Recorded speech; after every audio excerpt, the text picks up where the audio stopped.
Okay, let's jump into something really powerful today. We're doing a deep dive into Lamentations, specifically chapter 3. Yeah, it's quite a chapter. It really takes us on this raw, sometimes pretty brutal journey, but, ultimately it's incredibly insightful. That's right. And this chapter, it really starts in the absolute depths of human despair. It's a lament, a genuine cry from someone who feels utterly crushed. Hmm. But what makes it so compelling, I think, is that it doesn't just stay there wallowing.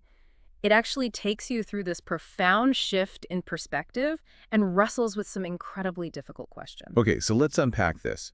It opens with this overwhelming, intensely personal sense of suffering. The very first line, it pulls no punches. I am the man who has seen affliction by the rod of his wrath. Right. It immediately frames the pain not as just like random chance, but as something directly inflicted. Exactly. And it doesn't stop there. The speaker attributes the suffering immediately and quite explicitly to divine action. Phrases like, he has driven me away, he has turned his hand against me again and again. This isn't just bad luck the speaker is feeling. It's framed as direct, perceived divine opposition. And the descriptions of the affliction itself, they're incredibly visceral. They paint a picture of just total devastation impacting every single part of the speaker's existence. Absolutely. You see descriptions of physical breakdown. He has made my skin and my flesh grow old. He has broken my bones. There's this feeling of physical decay under the weight of it all. And a terrifying sense of being trapped, right? Mhm. Isolated, completely surrounded by hardship. Phrases like, he has besieged me and surrounded me with bitterness and hardship. And he has walled me in so I cannot escape. He has weighed me down with chains. It's this profound feeling of being utterly confined, unable to move or find any relief. It gets even more intense, actually. The text talks about feeling utterly unheard by God, the very source the suffering is attributed to. Mhm. Even when I call out or cry for help, he shuts out my prayer. And feeling blocked, prevented from finding any way forward. He has barred my way with blocks of stone. He has made my paths crooked. So your access to help, your path out, it feels completely cut off. It's desperate. Then there's that horrific imagery of being hunted, like vulnerable prey. Yeah, like a bear lying in wait, like a lion in hiding. He dragged me from the path and mangled me and left me without help. This isn't passive suffering. It's presented as a violent, active assault. And, maybe the most terrifying part, being made a direct target of divine power itself. He drew his bow and made me the target for his arrows. He pierced my heart with arrows from his quiver. It's presented as God actively aiming and inflicting the pain. Hard to read. Yeah. And beyond the physical and the existential, there's the social devastation, too. I became the laughingstock of all my people. They mock me in song all day long. So the suffering isn't private. It's public, humiliating, a source of constant ridicule. Adds another layer. And the descriptions of torment are just stark and shocking. He has filled me with bitter herbs and sated me with gall. And that almost unbelievable line, he has broken my teeth with gravel, he has trampled me in the dust. The degradation is just extreme. So the summary of this initial state is just the loss of everything positive.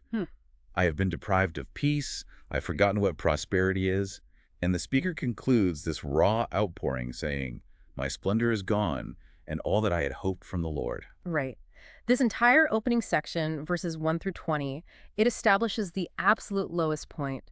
It describes remembering my affliction and my wandering, the bitterness and the gall with the soul downcast within me. Yeah.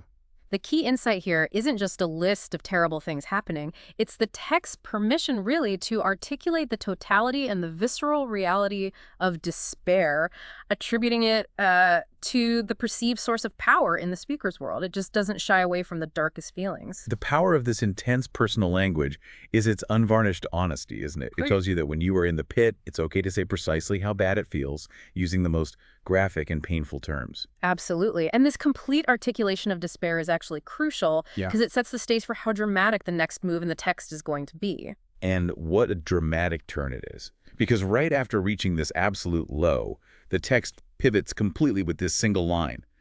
Yet this I call to mind, and therefore I have hope. How does it possibly do that? What is the turning point? This is where the text performs its central, maybe most surprising move. The hope doesn't emerge because the circumstances have changed. Right, they clearly haven't. No, the suffering is still very real. The hope emerges solely from remembering and focusing on specific, enduring attributes of the divine.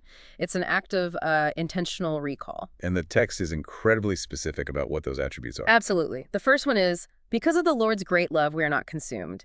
Even in the midst of total destruction and suffering, the text clings to this foundational belief that despite everything, they haven't been utterly annihilated. Hmm. There's a thread of divine love that somehow prevents total destruction. Then his compassions never fail. Yes, a reliable, constant source of mercy. It doesn't depend on the speaker's feelings or circumstances.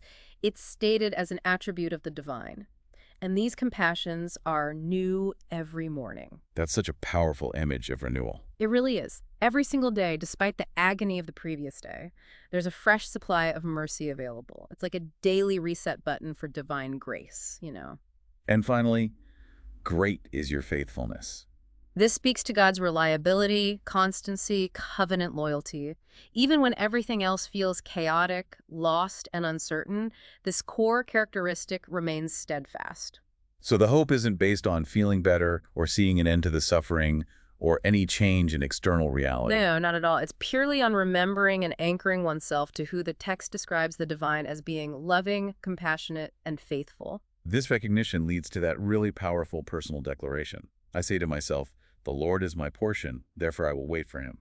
What does it mean for God to be one's portion here, especially after losing everything else? Well, in the ancient world, your portion was your inheritance, your share of the land, basically your source of sustenance and security. Okay. So by saying, "The Lord is my portion," the speaker is declaring that even though all those tangible sources of security, peace, prosperity, physical safety are gone, their ultimate source of value, sustenance, and security is found in God alone. It's a radical shift of anchor point. From external circumstances to this internal conviction about the divine. Exactly. So for you, the listener, maybe going through something difficult today, how does this pivot, this focus on enduring positive characteristics amidst hardship, offer a different way forward compared to just being consumed by the problem, like the text described initially?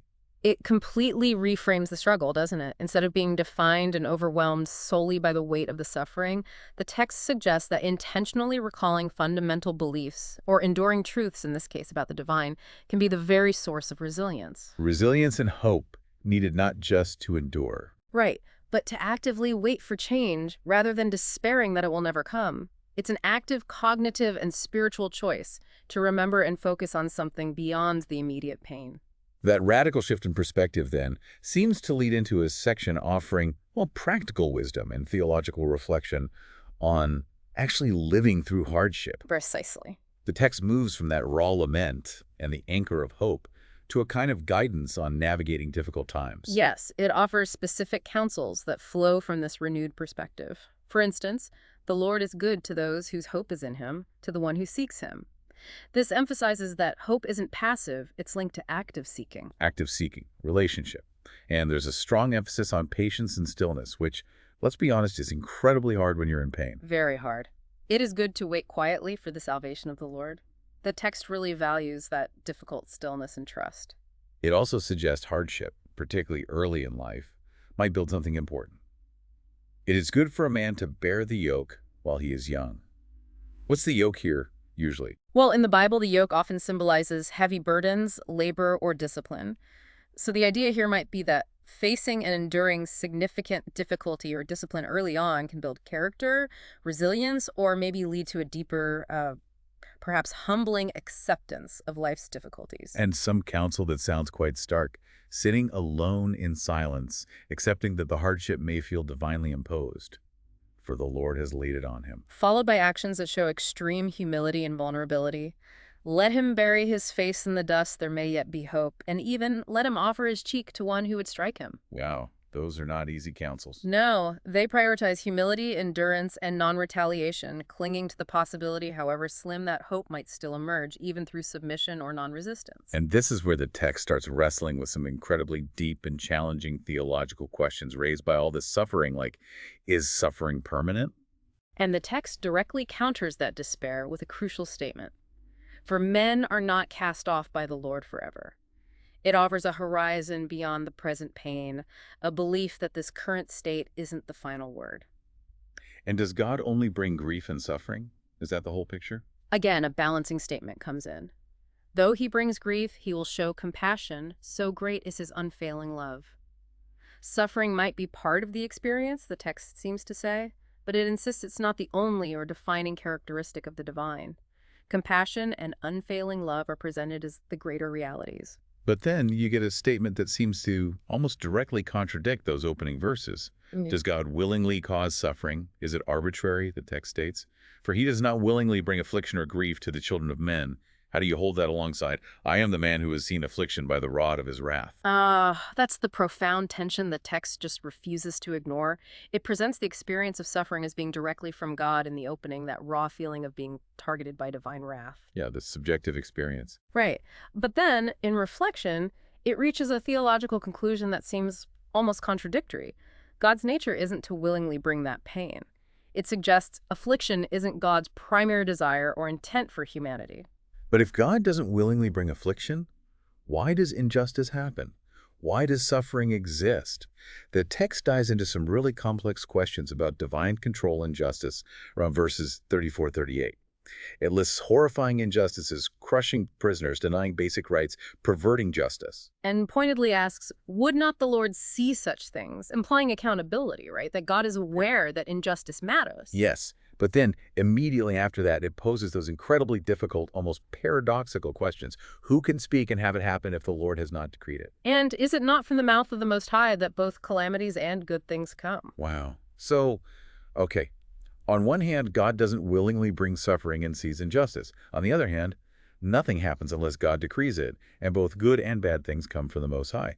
The text doesn't give us a neat answer there, does it? No, it absolutely doesn't. It holds that tension. It acknowledges the reality of suffering and injustice while also maintaining a belief in divine sovereignty over all things. It presents the paradox inherent in trying to reconcile these experiences and beliefs. The wrestling itself seems to be part of the journey. It doesn't provide a simple explanation for why suffering occurs within that framework. This wrestling also seems to lead the text towards a call for self-examination, maybe even repentance. The text asks, why should any living man complain when punished for his sins? Which suggests that suffering might, at least in part, be understood as a consequence of sin or rebellion. Yes, it shifts the focus. It moves from solely blaming the divine or external forces to looking inward. Let us examine our ways and test them, and let us return to the Lord. And this leads to a corporate confession, acknowledging communal responsibility. Let us lift up our hearts and our hands to God in heaven and say, we have sinned and rebelled, and you have not forgiven. But even after this examination and confession, the text circles back, acknowledging the continued feeling of God's anger and distance, despite that earlier moment of hope. Right. It says, you have covered yourself with anger and pursued us. You have slain without pity. You have covered yourself with a cloud so that no prayer can get through. You have made us scum and refuse among the nations. It really shows us that the journey through suffering isn't necessarily a linear progression from A to B, despair to hope to resolution. Even after moments of hope, reflection, and confession, the reality of continued pain and the feeling of divine abandonment can resurface. It's a complex struggle that includes all these elements cycling through. Okay. So we've moved from the initial intense suffering, the radical pivot to hope by remembering God's character, the deep reflection on endurance and those tough theological questions, the self-examination, confession, and still feeling distant.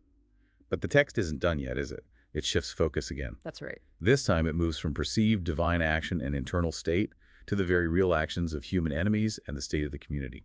Yes, the suffering isn't just internal or perceived divine judgment. A significant part of it is caused by external human forces. The text broadens the scope to describe the widespread destruction and its impact. Streams of tears flow from my eyes because my people are destroyed. And the personal grief over the community suffering, what I see brings grief to my soul because of all the women of my city.